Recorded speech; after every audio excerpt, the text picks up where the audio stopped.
Et puis, je ne résiste pas à l'envie de vous montrer le début de la conférence de presse tenue par le président français Nicolas Sarkozy à l'issue de ce sommet.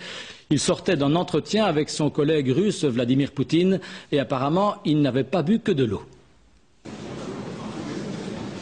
Mesdames et messieurs, je vous demande de bien vouloir excuser mon retard, qui est dû à la longueur du dialogue que je viens d'avoir avec M. Poutine. Qu'est-ce que vous préférez, que je réponde aux questions? Alors, y a-t-il des questions? Allez-y. Oui, oui,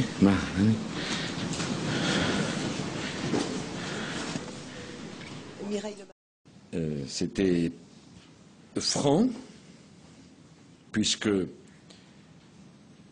nous avons évoqué tous les sujets, la Tchétchénie, la journaliste, les droits de l'homme, les droits des homosexuels. Nous l'avons fait calmement, sereinement, mais je l'ai fait sans aucune agressivité, mais nous avons échangé.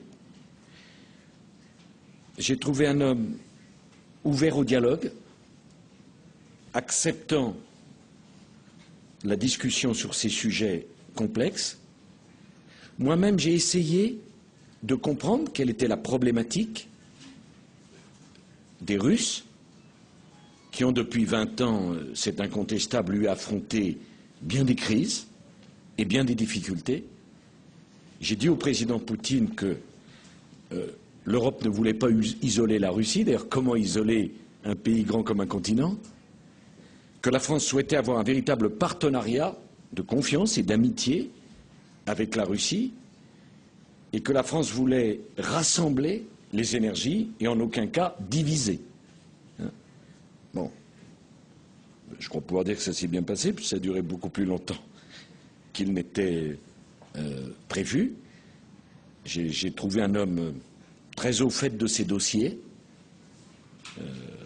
très calme, très intelligent, et c'était très intéressant d'évoquer tout ceci. Il m'a expliqué en détail la proposition qu'il avait faite au président Bush quelques dizaines de minutes auparavant, s'agissant de l'affaire du radar et des missiles, et je lui ai proposé que des experts militaires français, des experts militaires russes se réunissent pour voir ce qu'il en était. Bon, je dois vous dire que j'ai eu beaucoup de plaisir et d'intérêt à parler avec le président Poutine.